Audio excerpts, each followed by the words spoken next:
Hello YouTube, Goddard Radio Mosky here again with another beer review for you, as is usual. Now for this one we're going to go back to Aberdeen, the city where I study, and we're going to visit one of the sort of two craft breweries that we have up there. I guess there's more of them in Aberdeenshire, of course, and in Angus, just to the south of Aberdeen, but we're going to visit probably the best known Scottish craft brewery, in fact. So we're going to return and have a little look at Brewdog, and this time we're going to take a look at the Zeit Geist, and it's a Schwarzbier, but the Brewdog people call it the idiosyncratic black lager. So as is usual with my beer reviews, I'll take you through a brief history of the brewery, tell you a little bit about where the beer comes from and all of that sort of thing. But as I always say, if you are simply just interested in the tasting portion of the video, just click the little box up here or just fast forward towards the second half of the video. And as is usual as well, the brewery website is in the video description along with the link to my other Brewdog beer reviews, and I think there's about 25 or so of these now. So if you want to hear about Brewdog beer, subscribe to the channel and there will be many more videos to come. So anyway, Brewdog was founded back in 2007 by James Watt and Martin Dickey, both of whom were only 24 years old at the time, and their first brewery was at the Keswick Industrial Estate in Fraserburgh in the very northeast corner of Scotland, and this brewery was started with only a £30,000 loan between the pair.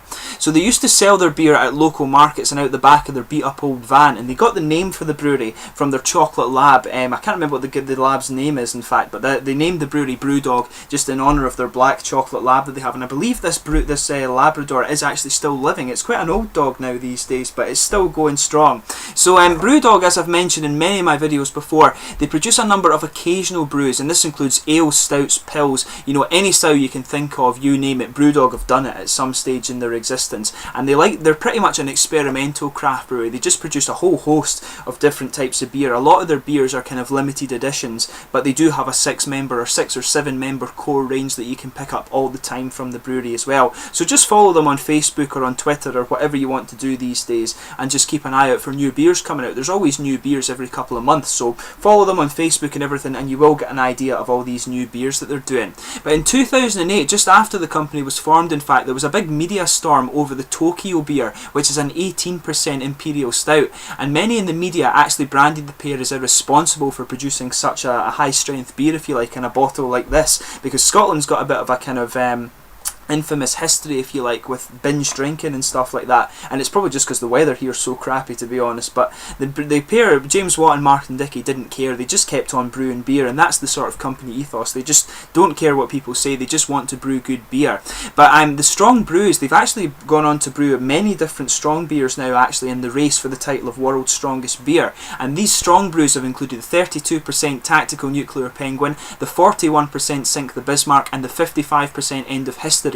And the race for the title of World's Strongest Beer has actually been going on with Schwarzbier for a little while, although in a recent interview with the head brewer from Brewdog, it was found out that they're actually not in the race for title of World's Strongest Beer anymore. They decided that the End of History was where they really wanted to end this, because they thought that was as far as they can go and still produce an enjoyable product. So they're not in that anymore, but they are well known for producing their strong beers, and that 55% End of History beer, in fact, was actually presented in squirrels and stouts. They had stuffed squirrels and stouts, and they put the bottle up inside these things, and so the company of course got into trouble with the animal rights people, but again, they didn't care and they just kept on brewing beer anyway. But that year as well, in 2008, they actually began exporting to Japan, Sweden and the USA for the first time, and they also began their Equity for Punk shareholding options next year in 2009, and this allowed the company to grow by 200% during the recession of that period. So very, very impressive for that company, and they're actually a very pioneering brewery, and this sort of outlook that they have on their business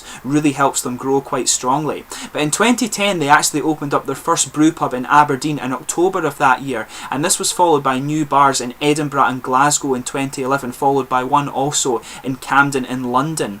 And that of course was their first bar outside of Scotland. But that year they also launched a second round of shareholding, and that allowed them to bring in 5,000 new shareholders to the company.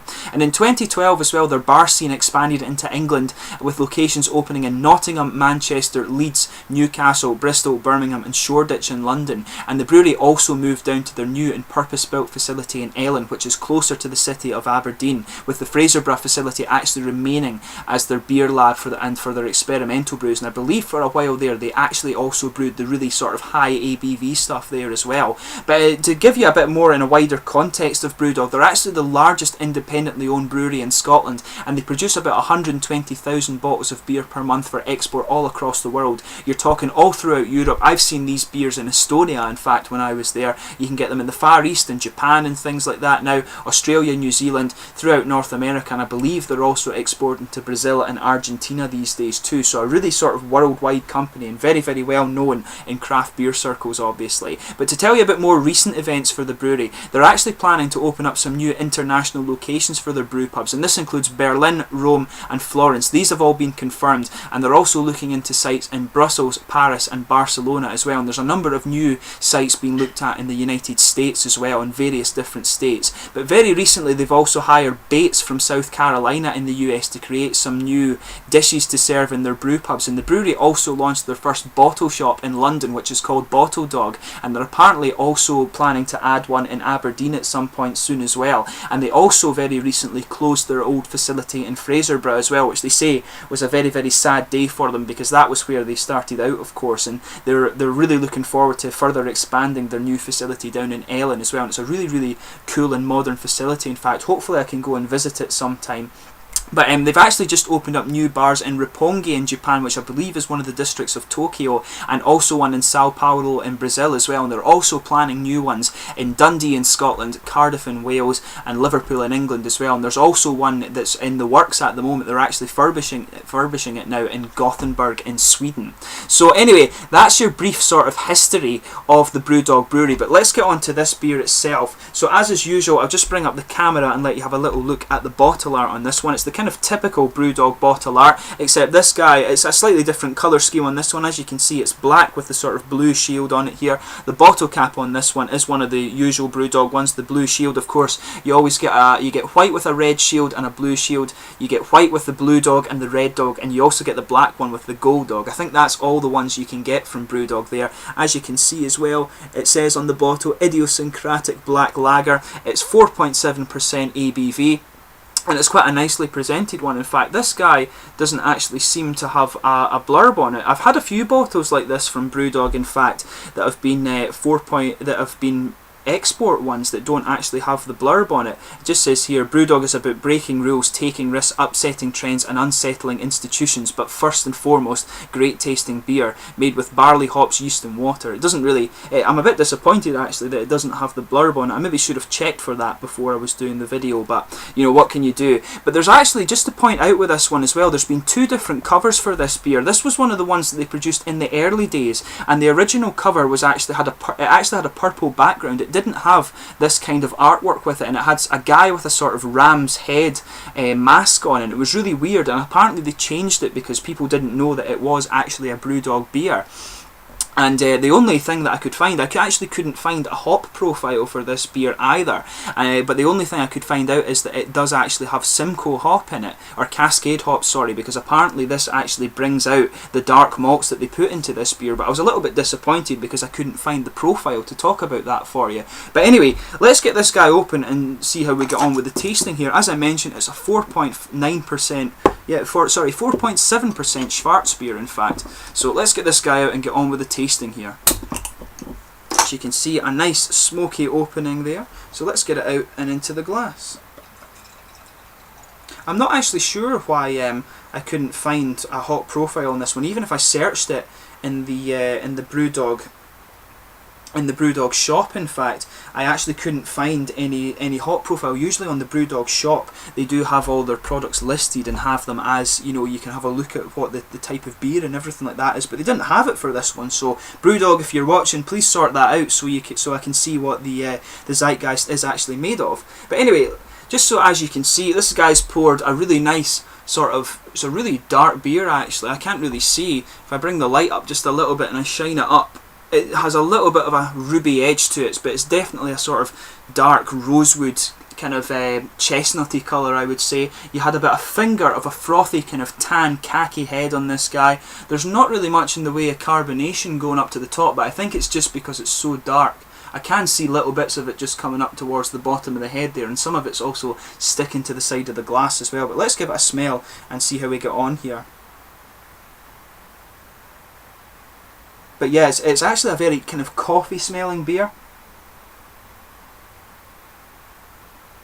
Yeah, a lot of dark roasted malts in this guy. It's actually quite roasty, like roasted and kind of burnt. But there's a good bit of coffee in there as well. The sort of burnt notes and the coffee notes are kind of mixing quite well together. It's actually got quite a nice smell to it, this one. The coffee on it is actually quite sharp. But I think there's a little bit of kind of red fruits in there. There's just a really, really subtle hint of sort of caramel brown sugars in there too. But mainly, it's got a nice little bit of sweet kind of coffee aroma about it. It's actually a really nice smelling one. But yeah, really a kind of nice dark chocolate kind of coffee smelling beer. It's got quite a lot of roasted and burnt notes in there, and they complement the nice sort of coffee aromas as well, and you're picking up just a nice little bit of sort of the red kind of berryish fruits in the background as well, and just even a little hint of the sort of chocolatey sweetness is coming out too. The caramel really is, from what you would expect from a Schwarzbier, really is very, very subtle. It's maybe more of a sort of chocolatey one on this, but let's give it a taste and see how we get on. As you can see as well, the head has kind of gone pretty much right down just to foam now, probably because of me sugaring it up, you know.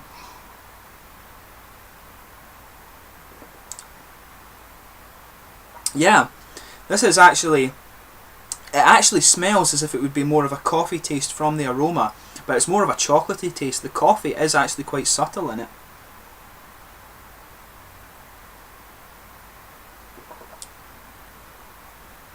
Yeah, the coffee is actually quite mild. It's actually quite nicely done in this one.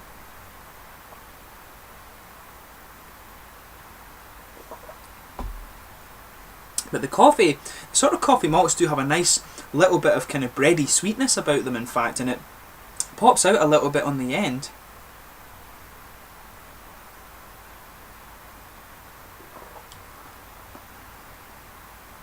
But yeah, it's got a little bit of kind of sweet chocolatey malt blended into it as well. It's actually quite a wet feeling beer, this one. It's got a nice oily mouthfeel to it. That's one of the things that's sticking out to me with this beer as well.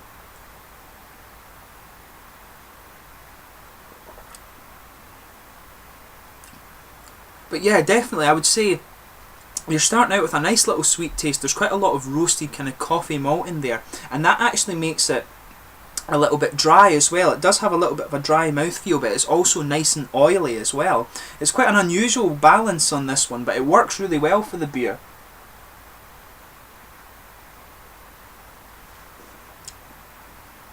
But yeah, it's opening up definitely with a nice sort of dark roasted coffee malt, I would say, and the chocolate sweetness is kind of coming out a little bit more as you progress through the flavour.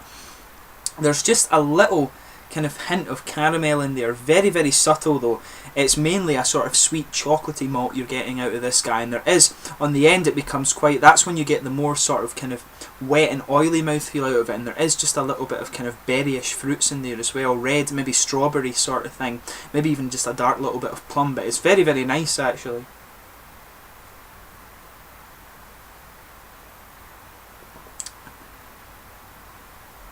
Yeah, there's even I think there's maybe perhaps just a little underlying of bread in there as well, like dark sort of maybe rye bread in there too actually. It kind of, that comes out right in the middle of the beer, on the middle of the tongue, and then on the outside you're getting the more sort of coffee flavours, and as you get into the aftertaste, that's just sitting on the very sort of front of the tongue, if you like. It's really nice flavour, this one, in fact.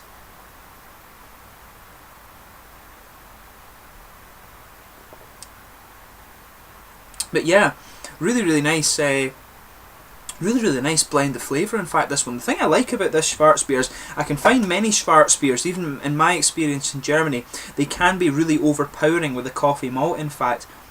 And this guy has it just a nice mix. It's got quite a nice sort of subtle mix between the sort of chocolate and coffee malts there, so it's really, really nice and really well done, in fact. So I would say with this one, it's actually a really nicely balanced Schwarzbier in that case. In terms of the mouthfeel, It's definitely mid-bodied. The sort of, as I mentioned at the start, the sort of coffee, the nice coffee malts give it a little bit of a dry feel to it, and that complements the flavours really well. But the more towards the end of the beer, you're starting to get a really nice kind of oily mouthfeel to it, and again, then after that, it's dry again on the finish. So the mouthfeel of this one, pardon me, is actually quite variable, and it's a really, the mid-bodied character of this one, it suits it quite well. It suits that more sort of mildish take on the sort of coffee malts there, but it's a really, really nicely balanced beer. So I would recommend it if you're into your Schwarzbiers, give this guy a try. I think it's sort of out of production at the moment, but I'm sure the cycle will come round again and Brewdog will start producing it. But it's a really, really quality, top-notch beer. So like most things with Brewdog, I really don't think you're going to be disappointed with this one. So give it a check, give it a try and see what you think. So I hope you found my beer review of the Brewdog Zeit Geist informative. As always, please let me know in the comments section your own thoughts on this beer. It's always interesting to hear that. If you're interested in Brewdog beer, there will be many more Brewdog reviews, so subscribe to the channel. And I've got more of the modern ones as well. I'm just sort of rattling through my my Brewdog stockpile that I have. I've got something like 20 or 30 of these Brewdog beers that I need to review for you over the next little while. I need to get up to date with these guys, so I'm just kind of firing through them at the moment. But as always, please like, subscribe, share, comment below, and thanks for watching my beer reviews, and thanks for your continued support over the 200 or so of them that I've filmed now, and I will catch you soon with more beer reviews soon. Cheers!